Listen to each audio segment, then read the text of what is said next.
Hey everybody, this is Greg Gossett from Gossett Trading and Mentoring, and today is Saturday, January 20th, 2024. I hope you're doing well. I appreciate you coming by to watch my weekend review podcast. Last week, I did a podcast from Santa Marta, Colombia, and I liked it so much that I am extending my trip for another week. Here is a nice little picture. This is right outside of where I am staying, and what a beautiful picture and what a beautiful sunset. I just wanted to take that and share that with you. You know, the great thing about trading is that you can do it from anywhere as long as you have an internet connection.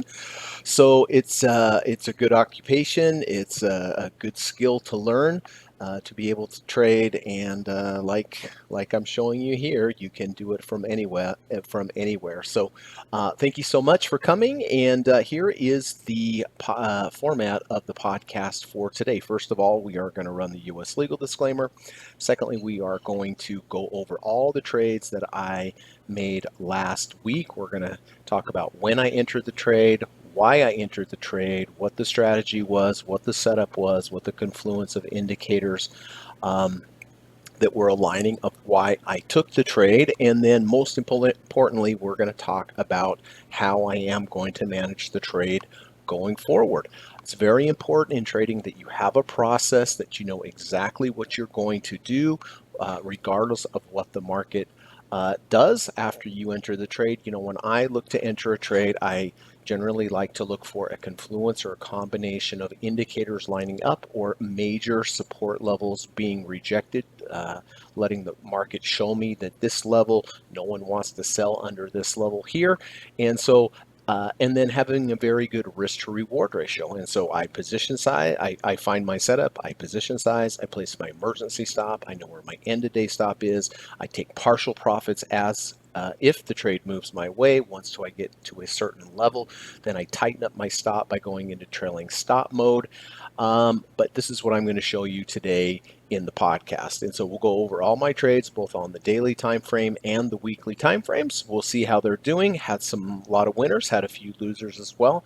But regardless of whether you have a winning or losing trade, that you have to have a process that you follow using good trading technical indicators and good trading principles of good risk to reward ratios, and letting your winners run and getting out quickly when you are wrong. But I'll show you all this in the trades. After that, we're going to do a little bit on trader psychology. Always the most important part, the most important skill of trading is the ability to create a plan and then follow the plan. You can have the best plan in the world, the best process in the world, but if your psychology is not allowing you to follow that process, then that is something that needs to be worked on. So it's always helpful for me to talk about trading psychology for myself, and I hope that it is helpful for you as well.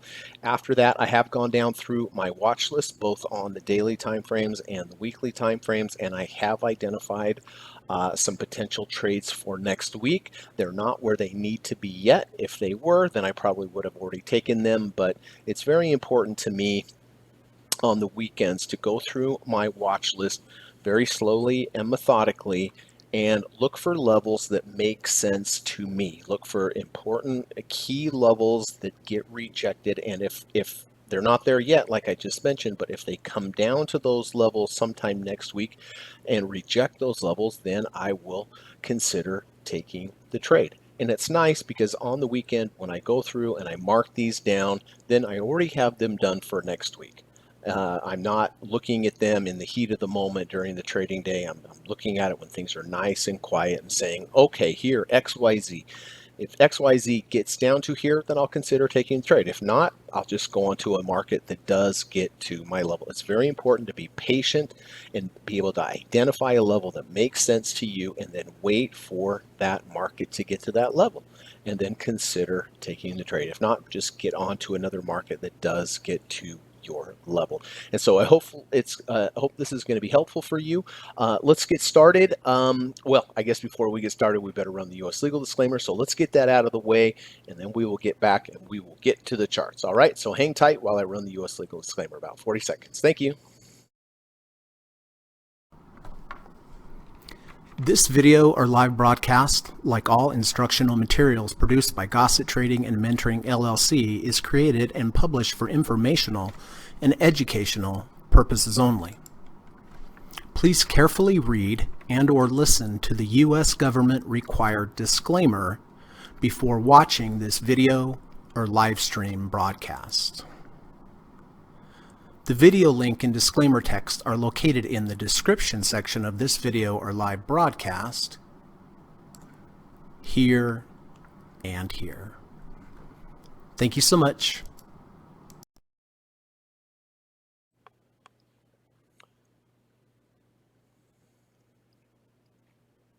All right, let's get started. So first of all, we're going to go through all of my trades on the daily time frames. And hey, if you like this podcast, if as we go through the trades here, if this is helpful for you in any way, if there's some value to you, I would really appreciate it if you could hit the thumbs up button. It just helps to build the channel, lets YouTube know that there's some valuable content here. And if it's valuable to you, hit that thumbs up button, and I would really, really appreciate it. Okay, let's get started with Walmart. Okay, so in general, to begin with, when I look to enter a trade, I look for a major level of support in the deep dip buy scenario. And this is a deep dip buy stock trading strategy. And the three key levels here, really four key levels for a deep dip buy, is the black line, which is the 200-day moving average, the 250-day moving average, which is the purple, the 300-day moving average, which is the orange, and then also the 30 RSI level. These are all the levels that I look at when I'm considering getting into a deep dip buy trade. And you can see on the 12th of December, I entered Walmart. Why? Because the previous day we closed below the 250-day moving average. On the day that I took the trade, the next day, we closed above the 250-day moving average. So when I see that, I say, okay, the price rejected underneath the 250-day moving average. There were no more sellers on a closing basis under the 250-day moving average. So that is why I took the trade. Now, does it mean it has to be a positive trade? Absolutely not. It just means that I waited until the close of the market for the market to show me that it did not like prices under the 250-day moving average. So that is why I took the trade. Now, after you identify why you're taking the trade, you need to position size correctly. And this is how I do it. I take 1% of my capital. Let's just say it's $100,000. 1% of $100,000 is $1,000. I divide it by the value of the 2 ATR. The 2 ATR reading right this moment is $3.46. 1 ATR is the average true range that the market expects based upon the last 20 days of how far it's going to move. So I want to get outside of noise. One is expected to move, so I want it to be twice that. So if it does get there, then I really know that I'm wrong. So I take the 1% of the $100,000, or if it's $200,000, 1% is $2,000. If it's $50,000, it's $500. So one for the hypothetical, $100,000, 1% is $1,000 divided by the value of the 2 ATR divided by $3.46. That shows me, based upon my capital and the volatility of the market, that I should buy 289 shares. Now, the first thing I do after I see my entry trigger, which in this case was a close under, close over the 250. Now I know how many shares I'm going to buy based upon the capital and the volatility. Then I immediately place my emergency stop, which is the $3.46. Because if I have 289 shares and it moves $3.46, how much do I lose? $1,000. And that is what this emergency stop line is down here, this red line.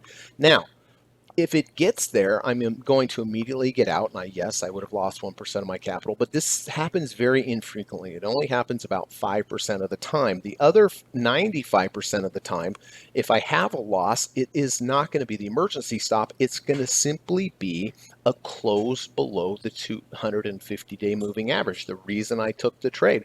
So the next day, you can see it did get below the 250-day moving average, but I do everything based upon the closing price, and it certainly closed above. So on this day, had it closed under the 250, just simply out for a very small loss. If it was here, maybe it's a 0.15% of a loss, because if it gets down to my 2 ATR, then it's 1% of the loss. So I have my signal, close under, close over the 250. I position size correctly. I place my emergency stop 2 ATRs below. I know that my end of day stop is simply a close under the 250-day moving average. Now, at this point, I place another line 1.5 ATRs above my entry. The emergency stop's 2 ATRs below. My trailing stop level is 1.5 ATRs above. That's the orange line. And now if it gets there, I go into what is called trailing stop mode, which means that if I get to trailing stop mode, if I have a close below previous bar's low, I'm going to get out of half of my position. Now, everything I've shown you so far, the position sizing, the emergency stop, the end of day stop, the 1.5 ATR trailing stop level, these are all considered defensive moves. But I also use offense because, like with any great sports team, you need to play good defense and you need to play good offense. Well, how do I play offense? I play offense by taking partial profits from the previous day's close if it moves the value of 0.45 ATRs. Right now, the value of 0.45 ATR is 78 cents. So what I do here, if we come to Friday's close, 162.38, I add 0.78 to that. That is going to be my first profit target on Monday. Then I'm going to take my first profit target, add the 0.78 again. That's going to be my second. Then I take, for my third profit target, I take my second profit target, add 0.78 to it again. That becomes my third.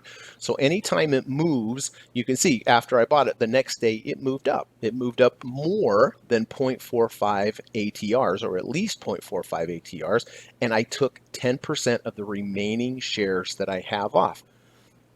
So if I have 100 shares and it hit one profit target, I took off 10.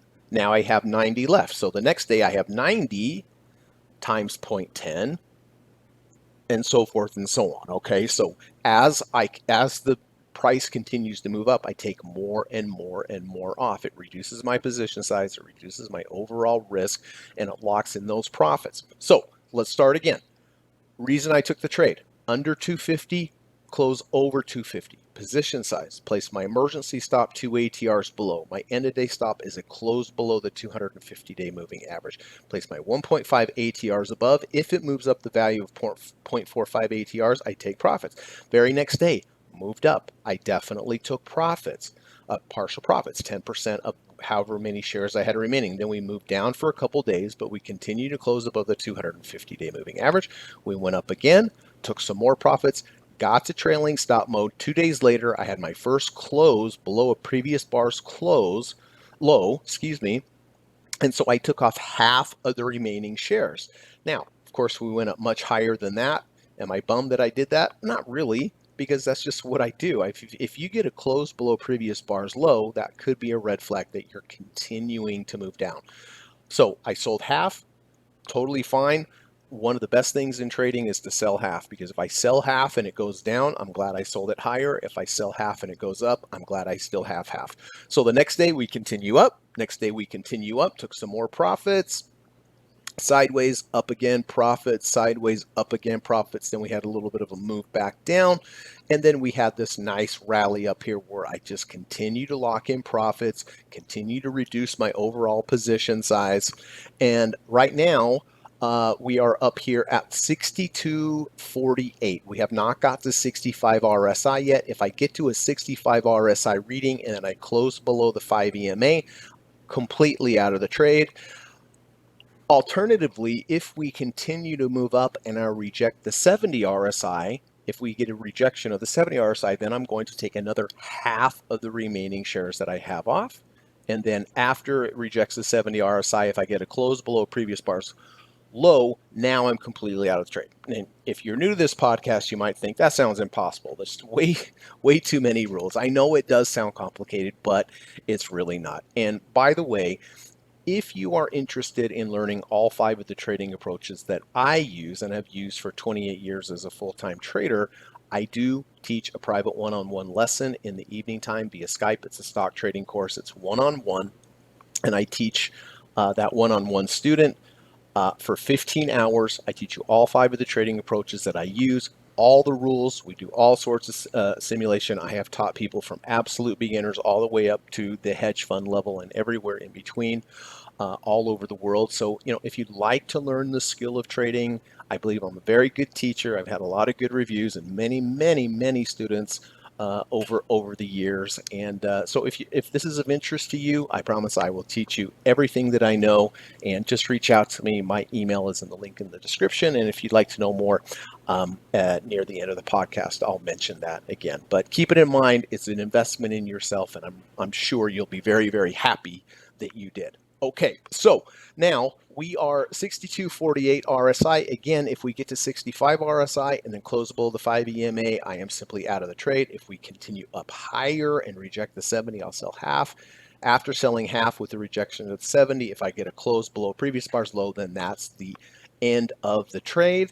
But currently, this has been a really, really good trade on Walmart. The remaining shares I have on Walmart up 6.74%. But really the key here that I want to point out is, look, I was patient. I waited for the rejection of the 250-day. If I was wrong, I would have been wrong really quick, really quick. And just been out of the trade. In the worst case scenario, I would hit my emergency stop, but doesn't happen very often. And that's the key to trading. Finding a rejection of a key level and staying in and having a process that will keep you in the trade so you don't have to make an emotional, quick decision of like, what about if I said, oh, right here, that's good enough? Well, I guess it would have been fine, but made a lot more by having a process. You need a process, whether you learn it from me or learn it from someone else. I'm telling you, I've been trading a long, long time. You need a process to follow. So, remaining shares on Walmart up 6.74%. Great. UUP. All right, UUP is the dollar. Okay, we'll go through this one a little bit quicker. I entered back here on the 28th of December. Why? I entered here at 27.02. Well, the previous day, we closed below the 200-day moving average. On the day that I entered, we closed above the 200-day moving average. That was my entry signal. I position size. I placed my emergency stop 2 ATRs below. My end of day stop is simply a close back below the 200-day moving average. Orange line is 1.5 ATRs above. If I get there, I go into trailing stop mode. And again, of course, if it moves up the value of 0.45 ATRs, I take 10% of the position size off. So next day didn't do much. Then we had a huge move up, got to trailing stop mode, took partial profits on this big gap up. Next day gapped up again, took more profits. Now I'm in trailing stop mode, which means if I have a close below previous bar's low, I get out of half. This bar was way below, but closed higher, kept me in the trade. We did just continue to move up, continue to take profits. And Friday was my first close below a previous bar's low after reaching trailing stop level. Up 2.45% on UUP, which is a big move on a currency. So I still have half here. Let's see, did we get to the 65 RSI? Let me check. Yeah. Yep, we did get to 65 RSI. So meaning if I have a close below this 5 EMA now I will be completely out of the trade. If it continues up and hits 70 RSI, then I'll get out of half like I just mentioned. But so I have half position left, but I did lock in 2.45% on the UUP trade. Disney. DIS is the ticker symbol. Okay, really good trade here. I bought on the 11th of January. Why? Well, here's the 200-day moving average. This is my level on the day that I bought here at 89.52. The previous day closed under the 200-day moving average. On the day that I bought, it even went below that, but then closed above. So I position size correctly. I placed my emergency stop 2 ATRs below. My end of day stop is where? Just simply a close below the 200-day moving average. The confluence on this trade was the close under 200, over 200, and also a V1. Bar 1, bar 2 goes below bar 1's low, closes above bar 1's close. So that's the confluence. If you'd like to learn more about V1s or V2s, you can go to my YouTube channel. Just look up V1s, V2s. They're great signals. They're great entry triggers. They help out any trade if you have them, and it's totally free. So just check that out in my YouTube channel in the lessons playlist. So I got long at 89.52. I placed my 1.5 ATR trailing stop level above. Next day went up, took some profits. Next day went up biggie, took 2 profit targets. Next day, I'm not sure what happened, but we went way back down, but it held my end of day stop. Next Thursday, moved up again, more profit targets. Next day on Friday, up again, took more profits. And so far, the remaining shares on Disney are up 3.80%. So nice trade there as well. Let's go to Apple. If you remember, if you listened to last week's podcast, we were right about here. And I said, look, if Apple gets to the 200-day moving average, that is where I'm interested in. If it gets there, great, I'll consider taking the trade. If it doesn't get there, then I'm just going to move on to a different market. And that's the key, identifying the level and then let the price get to the level that you're looking for. I did enter Apple on, what is this, Wednesday at 182.43. Why? Well, what were the confluences? The confluences were during the day, we poked our head under the 200 and closed above. That's called an intraday rejection of the 200-day moving average. We also had a V1, bar 1, bar 2 goes below bar 1's low. Oh, no, I'm sorry, scratch that. Not a V1, but we did have a intraday rejection of the negative third ATR channel. This is this thick line here. 92% of prices stop going down when they get there. So that gives you a really good edge. So the confluences were an intraday rejection of the 200-day moving average and an intraday rejection of the negative third ATR channel. I position sized. I got long at 182.43. I placed my emergency stop 2 ATRs below. Where's my end of day stop? Well, why did I take the trade? The main reason I took the trade was because it had a rejection of the 200-day moving average. Therefore, if it closed below the 200, I would simply be out. And most likely for a small loss. Orange line up here again, 1.5 ATR trailing stop level. If I get there, then I go into trailing stop mode. Next day after I bought it, just rocketed up. Took some profit targets off, took advantage of the move, reduced the position size, got to trailing stop level, and Friday again, it was up another 1.55%. So doing really great. I am in trailing stop level, trailing stop mode, and this particular trade right now up 4.79% in 2 days. So it's really, really, really nice trade. MasterCard. Okay. This is a perfect example, everyone, of what is called a return to value V1, V2. I learned this many years ago from a trader called Kerry Lavorne. If you would, like I said, if you'd like to learn more about V1s, V2s, you can go to my YouTube channel. I have a lesson, a video lesson on V1s and V2s. But this is, and again, this is what I teach in my one-on-one course. One of the strategies that I teach. It's great. It doesn't happen a lot, but when it happens, it is very effective. It's not profitable every single time, but high percentages, I would say around 74, 77% of the time. This is called a return to value V2. Green line here, green line here, anywhere in here is considered the value zone. As a general rule, you want to buy in the value, you want to buy in value and sell above value, or buy below value, sell in value. Too many people buy above value. They want to buy above value for some reason. I don't get it. You want to buy in value. I mean, when you go to the store, do you want to pay full retail or do you like a sale? Right? Buying a deep dip buy is a sale. Buying a return to value at least is a good price. But buying up here is paying that's paying tourist prices way higher. So anyway, return to value V2. Why is it called a return to value? Well, here we are above the value zone. Right? We're above that top green line. We're above the value zone. So we wait for it to return to value as it did here. Then we need some sideways motion, which we got. Then we need a trigger, a V1 or a V2 trigger to get us in the trade. Well, this was the V2. Bar 1, bar 2. Bar 2 goes below bar 1's low. Bar 3 closes above bar 1's close.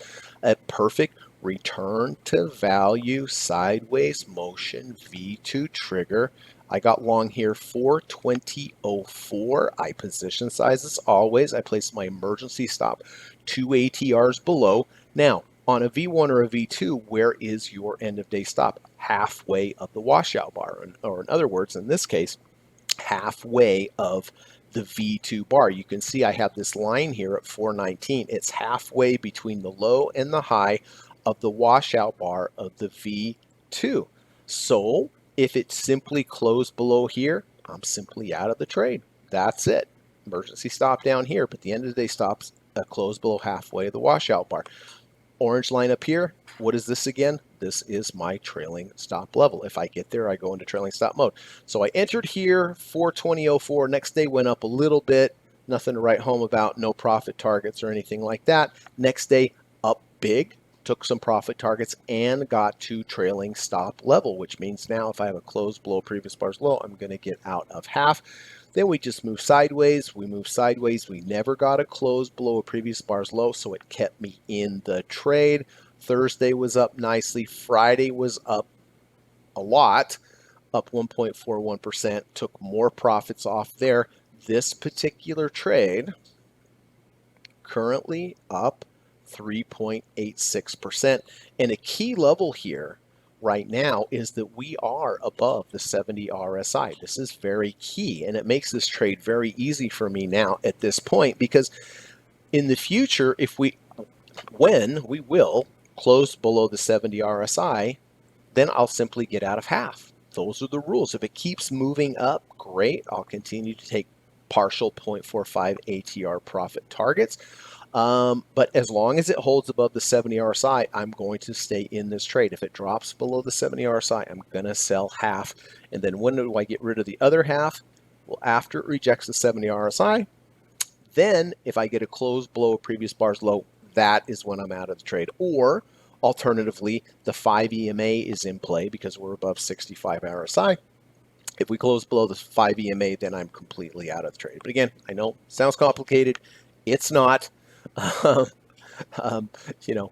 you want to learn these rules from me one-on-one, I offer the course. So this particular trade up 3.86%. Really good trade on this return to value V2. Let's go to oil. Boy, I have a lot of trades. Oil. All right, why did I buy oil? I bought oil all the way back here on the 15th of December. Why? You see the highlighted blue bars here, these two bars. This is what's called an island reversal. Very strong signal. Whenever you get island reversals or abandoned babies, and by the way, you can go to my YouTube channel. I have a video on abandoned babies and island reversals and why I like them so much. One of my new favorite trading approaches. But essentially, an island reversal is when you gap down, go sideways with a couple bars, and then immediately gap up. So the sentiment went very negative to immediately very positive. That is your key. I did get long here, 66.02. Now on this particular type of trade, this is more of a one or the other. You can see I have red line down here. I have a green line up here. The red line is a 2 ATR stop. The green line is an A4 ATR profit target. I'm not scaling out of these type of trades. I'm just buying them and holding them, and one of two things is going to happen. I'm either going to hit a 2 ATR stop down here, or I'm going to hit a 4 ATR gain. So it's an asymmetrical risk. If I'm right, I'm going to make two times as much as if I'm wrong. And starting the trade with a island reversal, the bullish island reversal, is a very good edge. And we'll see. Hasn't got to my profit target yet. Certainly hasn't got to my stop yet. This particular trade on oil currently up 4.1%. But we can look back in time here, and I have some other blues. This is a bullish abandoned baby. Was it right? It sure was. This was a bullish island reversal. Was it right? Yeah, for a week or so, it was definitely right. Here is a this is the trade I'm in. here's right. This is the trade I'm in. Is it right? It definitely so far it is right. More recently, there was a bullish abandoned baby here. Was that one right? So far, yes, right. Up 4.1% on that particular trade. Okay, I did get into a trade on Tesla on Friday. Why would I do such a thing? Well, here we go. We are down at a major level. Tesla's been very weak compared to the rest of the market. Clearly, since we made all-time highs on Friday, this has been going down. But there's some bad news, some stuff with their cars, with the cold weather, and all sorts of other nonsense. But I am not going to follow what the news is telling me. What I am going to follow is what the market, the technicals are telling me.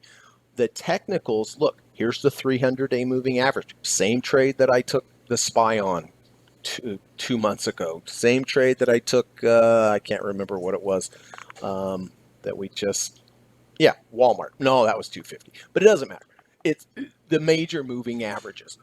I have had some of my best trades have come off the 300-day moving average because it's very low. Tesla's not going out of business. They're just a little out of favor now. But why did I take the trade? Well, look, during the day, the previous day we closed above the 300. It held the $300 price. Friday, we were low. We were below the 300, and then we closed above the 300. So this is an intraday rejection of the 300 and a V1. Bar 1, bar 2. Bar 2 goes below bar 1's low, closes above bar 1's close. That's the confluence. Intraday rejection of the 300-day moving average and a V1. Is it going to be right? I don't know. But the market told me it did not want to have any there were no more sellers under the 300-day moving average. So I got long here, 212.19, which is exactly where it closed. So exactly even. I position size. I placed my emergency stop how far below? That's right, 2 ATRs below. My end of day stop, where is it? Why did I take the trade? Well, I took the trade because the 300-day moving average was rejected. Therefore, on Monday, if it closes 1 penny below the 300-day moving average, right now the 300-day moving average is 211.71. If it closes 1 penny below, I just get out. That's it, hopefully for a small loss.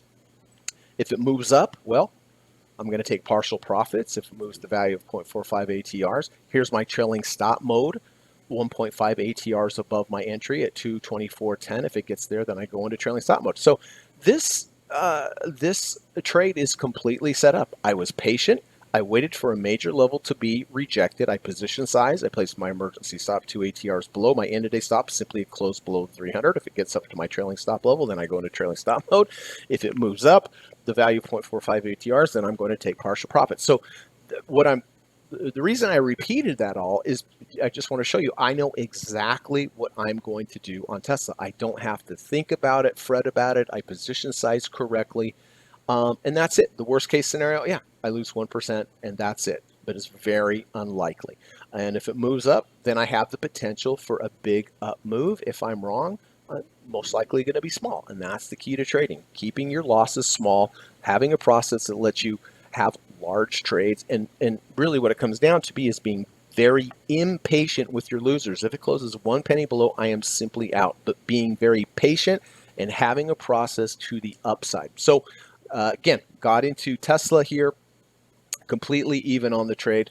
And that's the start of that trade. All right, let's get to some trades where I have closed out this week.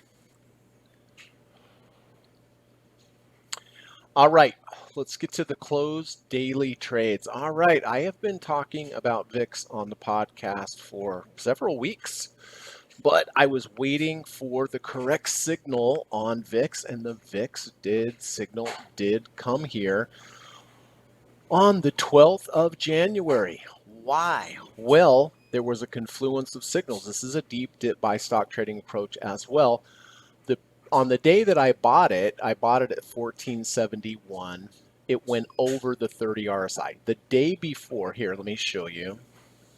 On the day before, it closed at 29.39. You can see right here, the RSI is right here, 29.39. The next day, boom, closed at 33.05. So it went from 29 whatever to close over the 30 RSI. That was the signal. In addition, the confluence to the trade was a V2. Bar 1, bar 2 goes below bar 1's low, bar 3 closes above bar 1's close. That was the signal. In addition to that, bigger picture here, structurally, we had a beautiful double bottom bullish divergence. What does that mean? Well, let's take a look and zoom out a little bit. Here, do you see how deep the red bars are? This is MACD. This is a momentum indicator. Here, when we were much higher, near $20, MACD was very, very deep and green. On the day that I took the trade here on the 12th, we're much lower than here, obviously. But you see how we had very little red. It's showing that the selling momentum is running out. So that is how I view these trades. I have to look at the big picture of with divergences, with MACD, with entry signals, all sorts of stuff. Doing this is not easy. It's something you have to learn, but it really helps in making your trades more profitable. So double bottom, bullish divergence. The trigger to the trade was a close under, close over the 30 RSI. I got long here at 1471.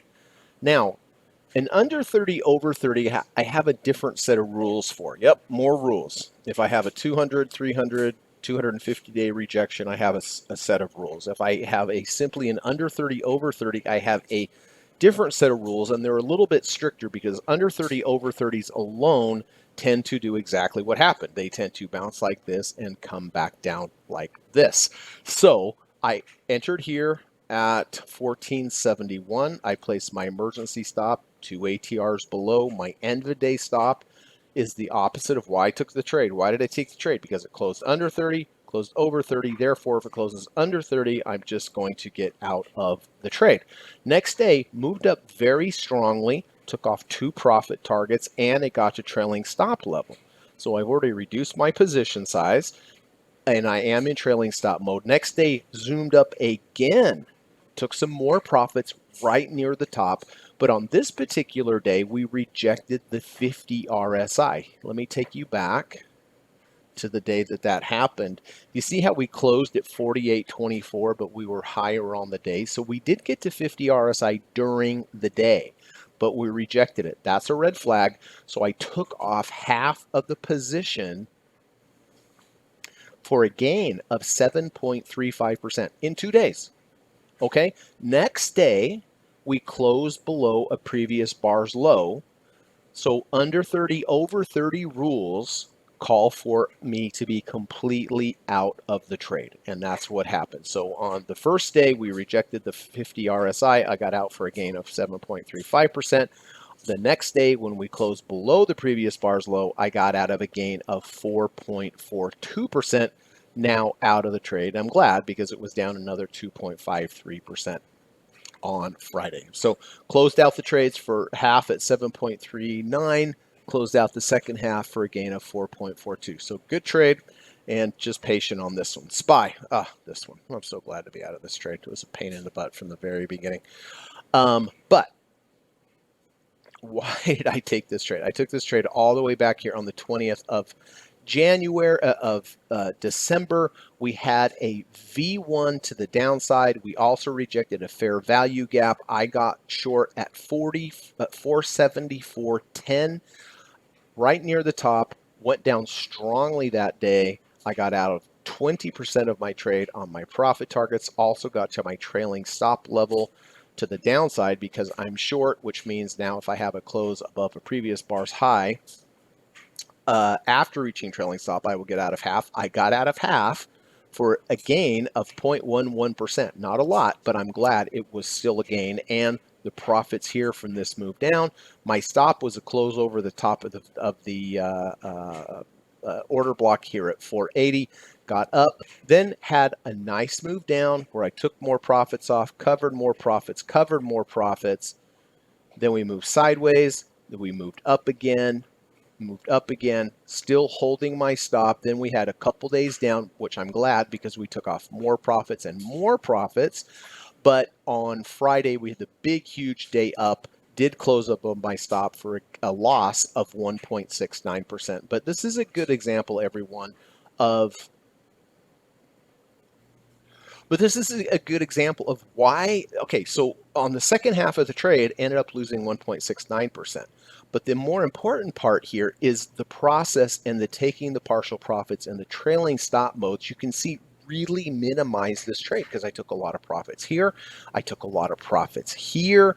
Down here, took some profits as well. Covered half here because of the close over the previous bar's close after a trailing stop. So yes, the remaining shares loss of 1.69%, but wasn't anywhere near that because of the playing the offense and defense in the middle. Makes sense? So add a SPY here for a loss of 1.69%. All right, last one on the dailies closed Alibaba. Now let's turn it into a complicated trade. Okay, I got long here Alibaba, BABA, on the 18th of December. Why? Well, this is called the fair value gap. You can look up fair value gaps online on YouTube. But I got long here at ICT, by the way. ICT is the name of the channel that teaches fair value gaps, and they are very strong. We have a level of liquidity here. We ran the level of liquidity, which means we went below it. This day here on the 15th, we changed market structure to the upside, leaving a gap here, which is a buyable gap. And I did buy the gap. It's in the blue. I did get long here at 72.35. Okay. My end of days, my stop on this is simply emergency stop down here, 2 ATRs. Then we moved up. I took some profits, moved up again, took more profits, got to trailing stop mode, moved up again, took some more profits. Then here on the 2nd of January was the first close below the previous bar's low. I locked in half, which, as I'll show you in a minute, was very important that I did that because all we've done since then is go down. Notice the highlighted 2 blue bars here.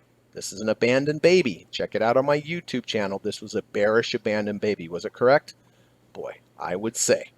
But the more important part here is that this was the first close below a previous bar's low. I got out for a gain on half of the remaining shares, 3.28%. Next day moved up again, which was important because I took more profits off here before it headed back down. So I continued to reduce my position size on the way up. And then we just moved down, down, down, down, down, a little bit of sideways, down, down. And then on this particular day, I got out of half the remaining shares that was left for a loss of 6.75%. It wasn't 6.75%. It was a lot less than that because of the taking partial profits, taking partial profits, taking partial profits, taking partial profits, getting out of half of everything here, taking partial profits here. But this is an example, everyone. My emergency stop was here at 69.10. Now, 5% of the time you're going to hit your emergency stop, but it's a good lesson that even though you have your emergency stop 2 ATRs below, you can actually still lose more than that because you can gap down exactly what we did here.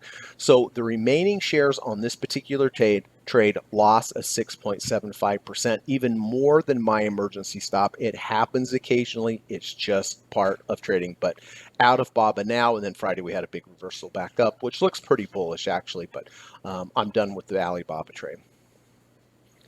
Okay, those are the daily trades. Real quick recap: remaining shares on Walmart up 6.74%, remaining shares on UUP up 2.45%, remaining shares on Disney up 3.8%, remaining shares on Apple up 4.79%, remaining shares on MasterCard up 3.86%, USO up 4.10%, Tesla completely even, VIX out but locked in 7.35% and 4.42%, SPY loss of 1.69%, and Alibaba, the remaining shares, down 6.75%. Let's go to the weekly time frame and I'll show you the weeklies.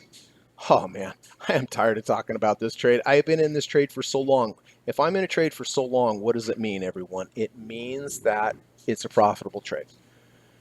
You will never see me be in a trade for a long time that's a losing trade because I get out quickly when I'm wrong.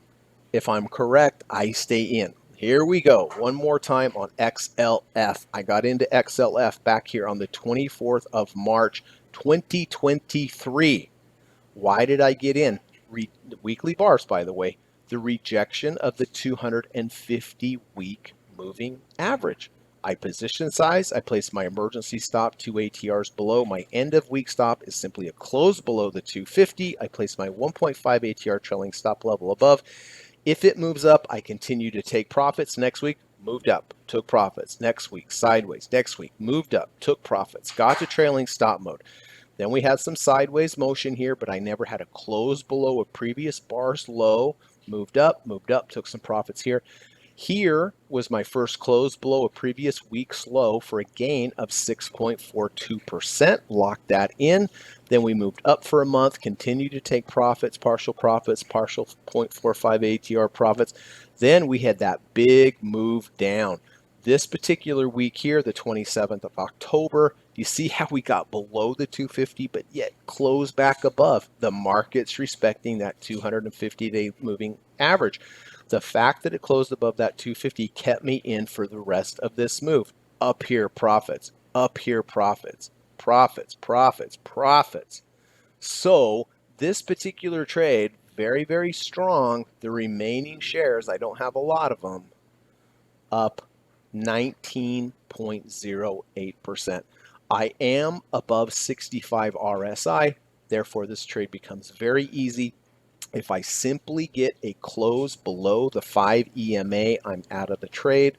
If it moves up, rejects the 70 RSI, I'll take half of the little amount that I have remaining off. And then if we have a close below a previous bar's low after that happens, then I'm out of the trade. But up 19.08% on the remaining shares, weekly shares. And then last but not least, Johnson & Johnson. Weekly trade, I took Johnson & Johnson. Here we go. I took Johnson & Johnson back here on the 15th of December. Why? Confluence. Look at the black line. 200 week moving average. On the week that I took it, we poked our head below during the week, closed above at the end of the week. We also have a V1 entry trigger. I got long here, 154.27. Place my emergency stop 2 ATRs below. My end of week stop is simply a close below the 200-day moving average. The orange line up here, 1.5 ATRs above my entry. I go into trailing stop mode. If it moves up strongly, at least the value of 0.45 ATRs, I take partial profits. I bought it here. We moved sideways for a couple weeks, nothing very impressive, but then next week it moved up nicely. Did take some profits off. Next week moved up, not enough to take profits, but I am in trailing stop mode, which means now if I have a close below a previous bar's low, I'm simply going to exit the trade. If it continues to move up, I'll continue to take partial profits until I get to the 65 RSI. If it does, then the 5 EMA will come into play, and then I will also have to deal with what happens with the 70 RSI. If it rejects the 70, I will take out. Again, so many rules. I know it sounds difficult. It's really, really not. And if one day you study with me in my one-on-one course, I will teach you all these rules. You will know them like the back of your hand.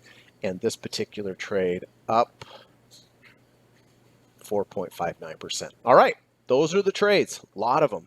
It's been a while since I've had this many trades. But anyway, I hope that was helpful for you to kind of get an idea of how I view these, what my process is, what I'm looking for, what I'm doing, and how I'm acting on these trades regardless of whether they're going my way or not. So if that was helpful for you today, I'd really appreciate it if you could hit the thumbs up button.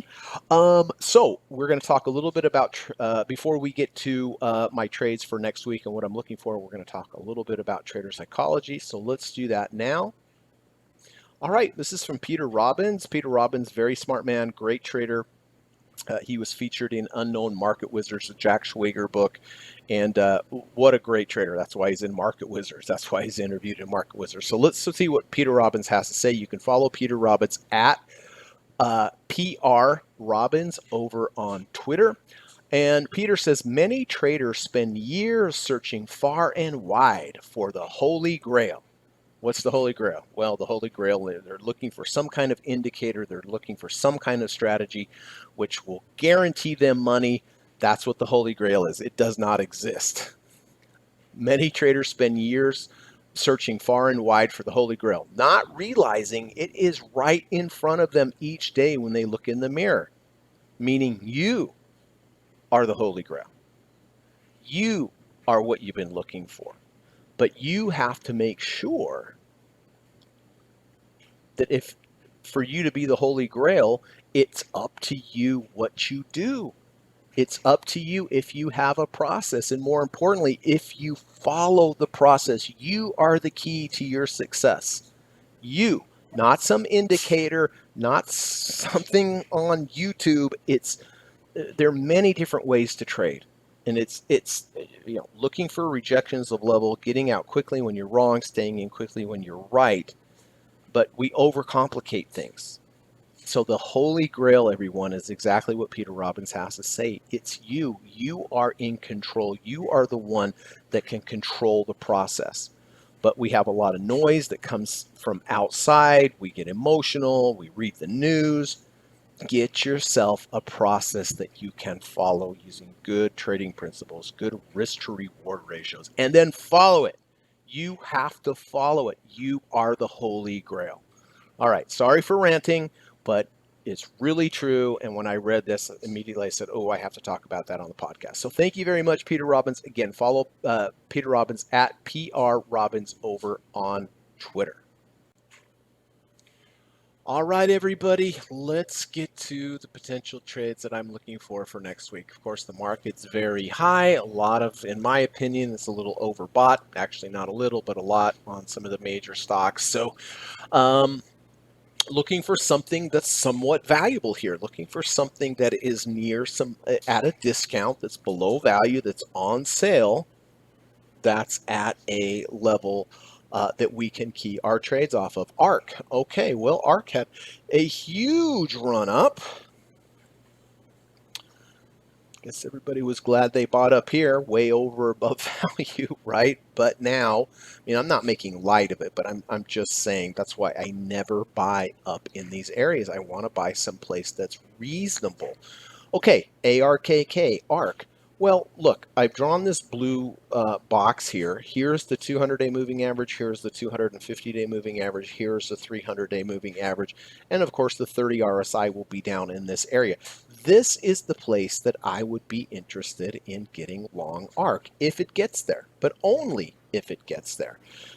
If we had a rejection of the 200, if we had a rejection of the 250, if we had a rejection of the 300, if we had a rejection of the 30 RSI, any of those would make me consider getting long ARK as long as I had a good structure for the trade and a good risk to reward ratio. Ideally, like a rejection of the 250-day moving average at the same time we get a rejection of the 30 RSI would be a great risk to reward ratio. It wouldn't mean that necessarily that it's going to work, that the trade's going to work, but if it does work, it's probably going to work much larger than it's going to lose. Maybe, but more times than not. So this is what I'm looking for on ARK next week.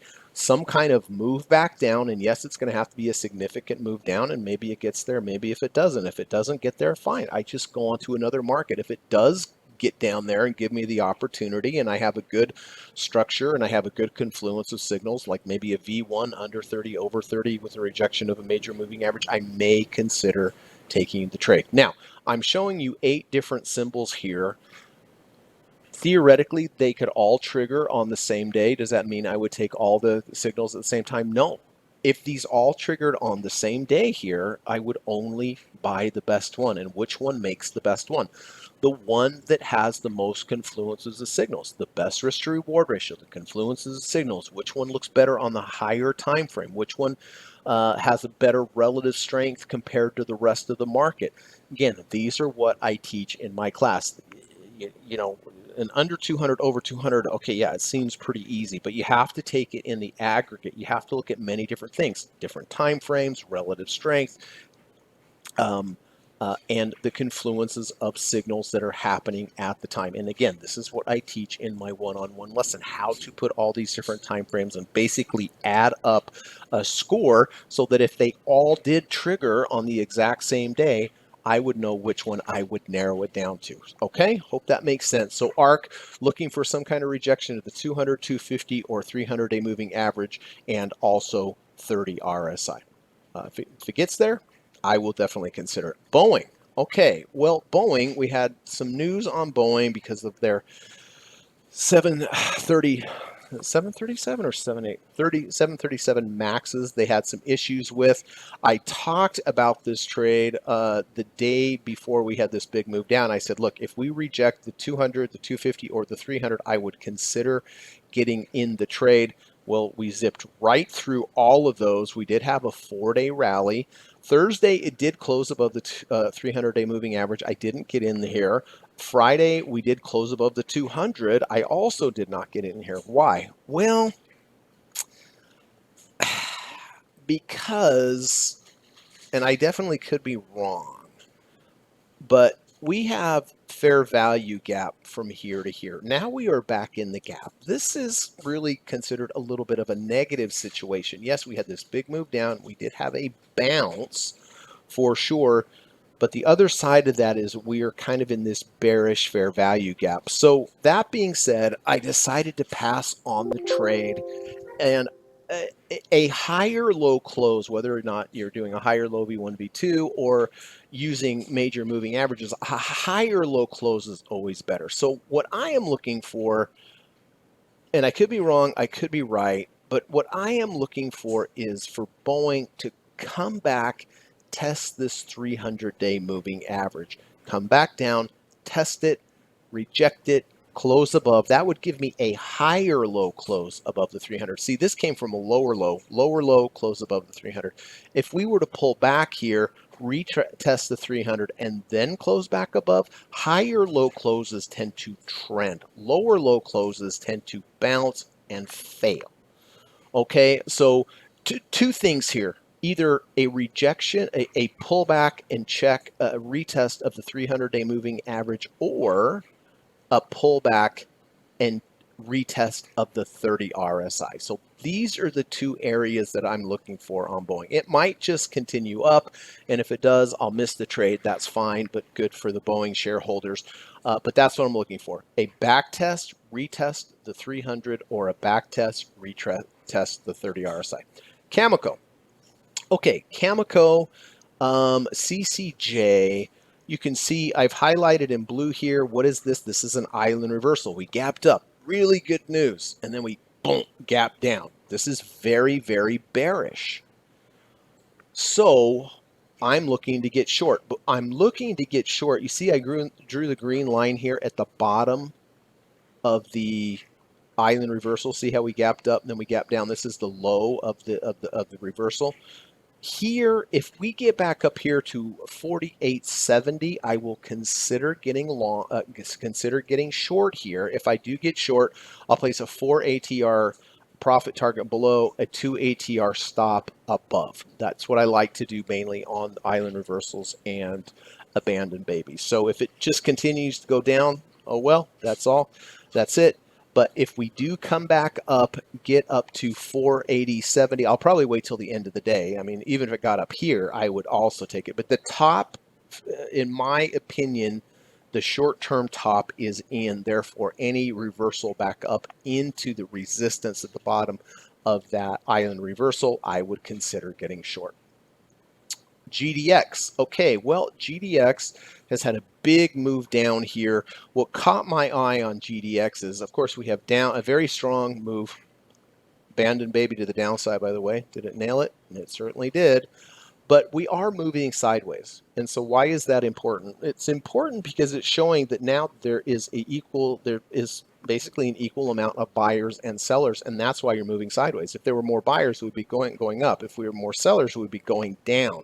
So this right here, this sideways motion indicates to me that we may be near a short-term bottom. A lot of times you'll see bottoms happen when you go down, down, down, sideways, sideways, sideways, and then up, because sideways motion lead to trends either up or down. Then this could certainly have another leg down as well from the sideways motion, but this is indicative to me of that it is finding support for a short-term bottom. Just like here, look, we were moving sideways, then we moved down. This was indicative of a short-term high, and that was correct. But just because it's moving sideways doesn't mean I'm going to get in. I still need a trigger. Well, the trigger, pretty easy at this point, would be an under 30 over 30. We're at 34.38 RSI. So if we did head back down and reject that 30 RSI, I would consider getting long GDX. RBLX, okay, well, we had a huge move up and a huge move down. What do you think I'm looking for? There's three key levels here. There's a 250-day moving average. There is the 200-day moving average, the black line. There's the 300-day moving average, the orange line. We're in the mid 36.53 RSI level. So if we move down and we get close to a third, if we get into the low 30s, that will also align with one of these major moving averages. So it's not there yet, but if we have a nice rejection of the 250, the 200, or the 300, and ideally in the low 30 RSIs, that would be a decent risk to reward ratio. So that's why I drew the blue circle here. This is the zone that would probably be a decent buy area. We'll see. Rio Tinto, RIO.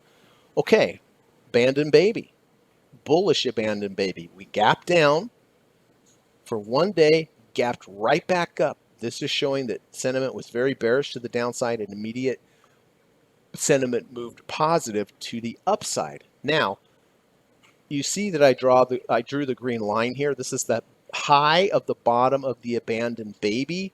That was a legitimate buy signal right there. As a matter of fact, I probably would have taken that trade had I seen it, but I did not see RIO do that.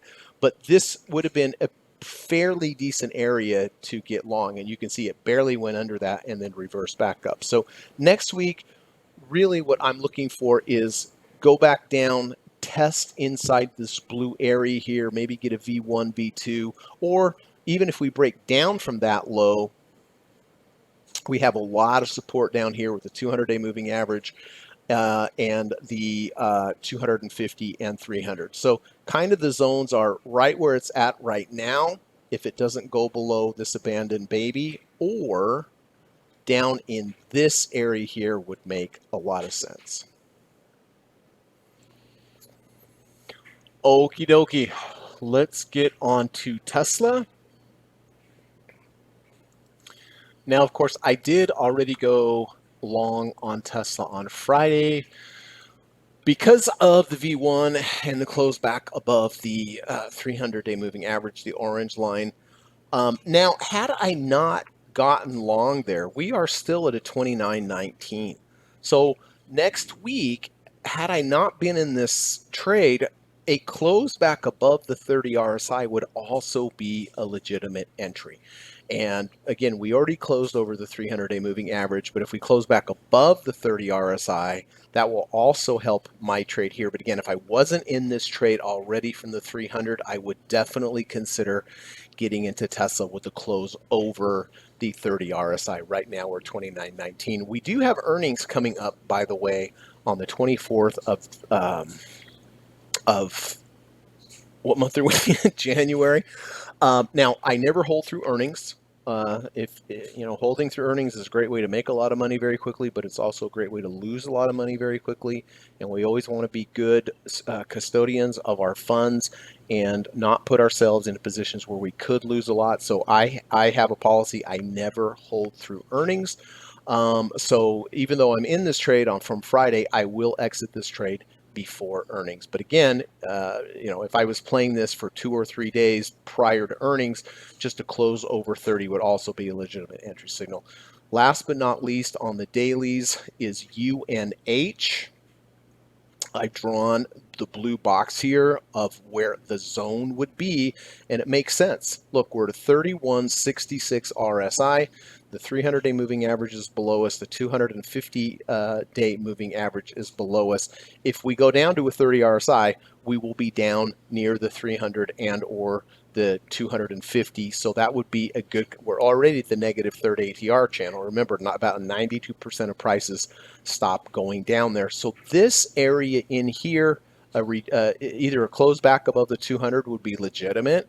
If we go down further, reject the 300, that would be legitimate. If we go down, reject the 250-day moving average, that would be legitimate as well. And again, if we get to those levels, we will also be at a 30 RSI. So we'll have a lot of confluences of potential areas to buy there with using the 250, the 300, or the 200 if we move up.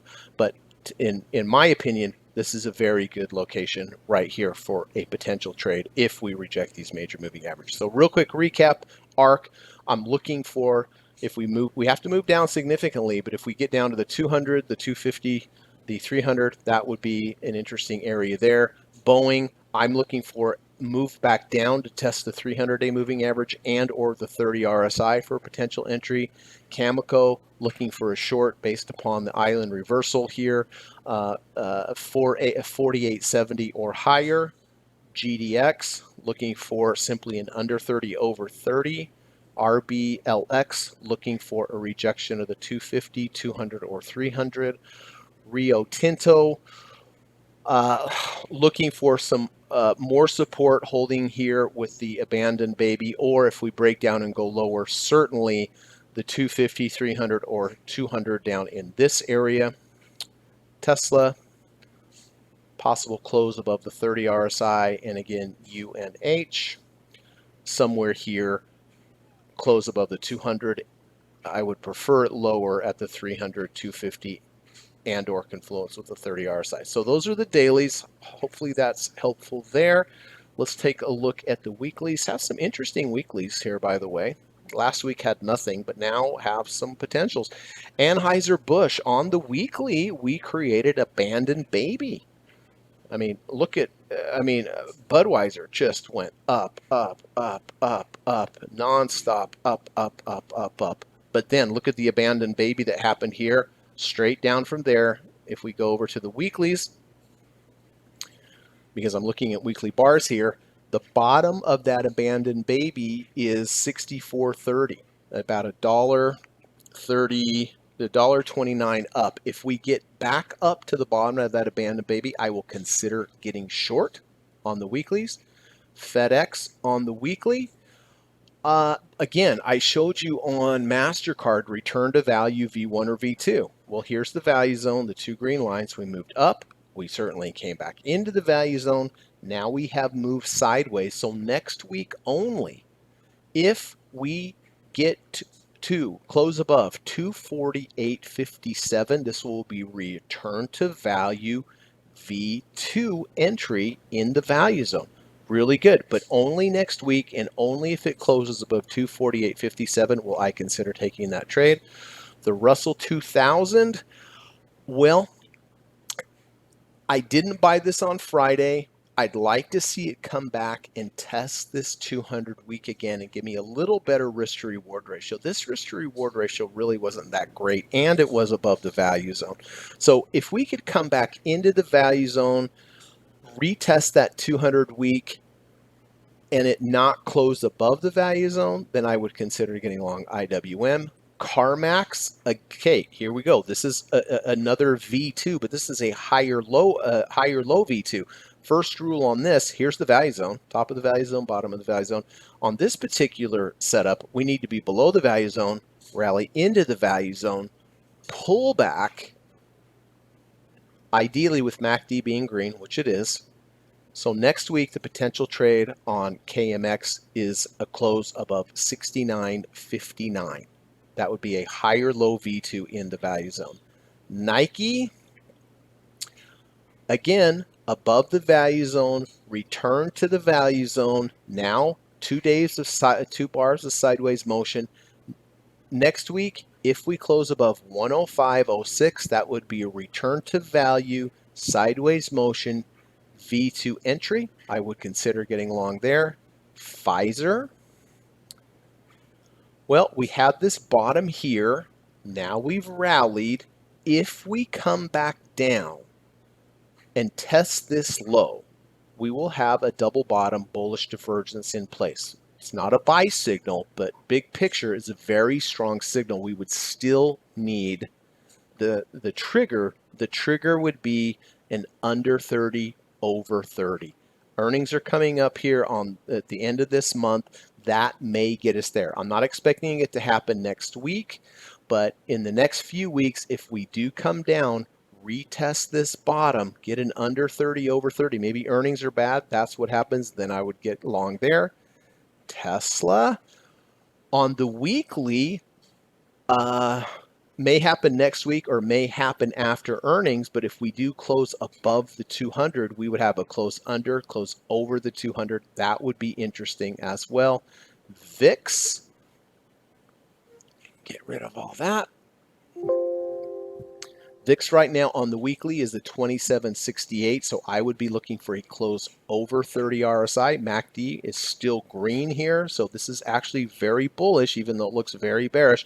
Just looking for a close back over the 30 RSI, and then last but not least, Walgreens, WBA, right here in this area where I've highlighted blue is a fair value gap. We had level of liquidity, we ran it to the downside, we changed market structure to the upside, now we've pulled back into the fair value gap.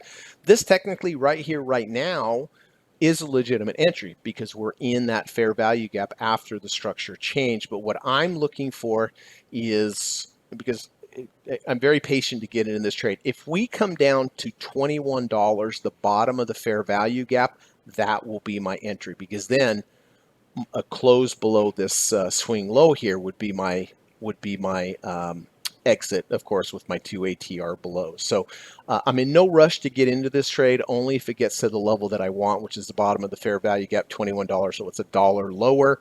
I think we were even down on Friday. So this has been very weak. So what I'm looking for here is a buy of $21, my stop being a close below this first swing low back here on the 1st of December. So real quick recap, Budweiser looking for a short 64.30 or higher. FedEx looking for a return to value V2 next week, but only if it closes above 248.57. Russell 2000 looking for a retest of the 200 with a better risk to reward ratio. CarMax looking for a higher low V2 that would only happen with a close above 69.59. Nike, return to value, be looking to get long only with the close above 105.06. Pfizer, looking basically for a move down, rejection to the 30 RSI, which would also give us a double bottom bullish divergence. Tesla,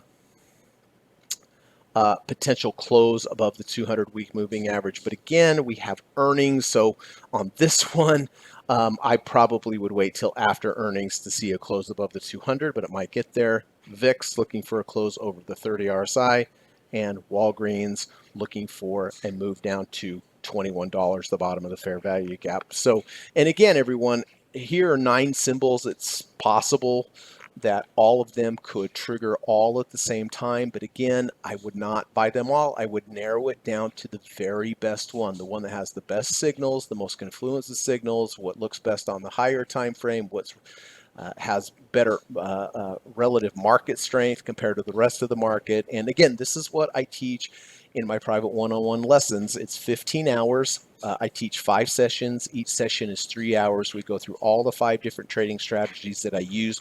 One-on-one, in my opinion, is the best way to learn anything. I'm very patient. You can ask me the same question 100 times, and I will not let you go from that course until I know that you know the content and know exactly how you have learned exactly to trade the way that I do. The course is $1,750, but it's worth every penny, I assure you.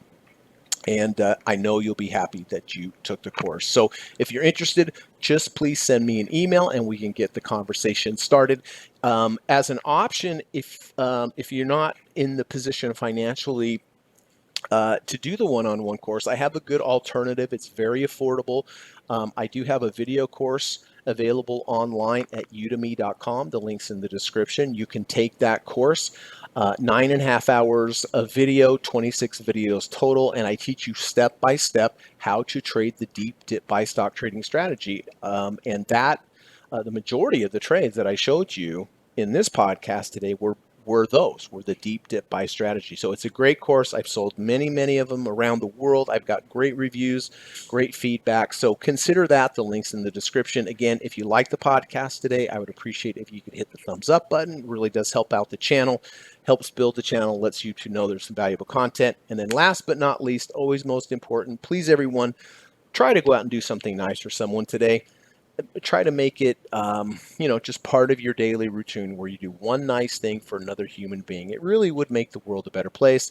I think you'd all agree that there's a lot of improvement that could be made. And if you could also do one nice thing for an animal as well, they appreciate acts of kindness just like humans. So if we could do one nice thing for an animal, one nice thing for a human, it really would make the world a better place. And so I'm down here in Santa Marta, Colombia for another week.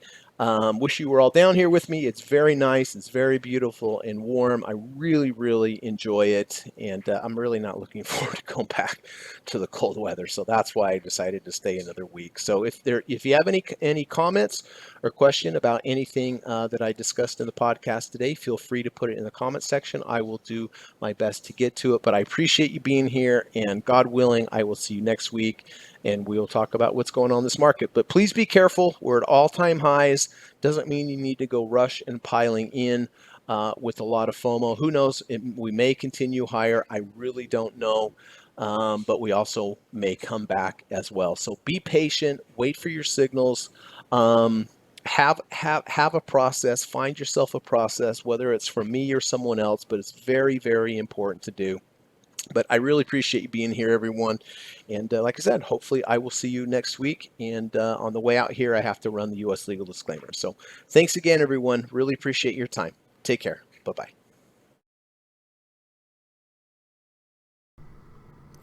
U.S. government required disclaimer. Stock trading is not appropriate for everyone. While there is a potential for large rewards, there is also a substantial risk of loss associated with trading.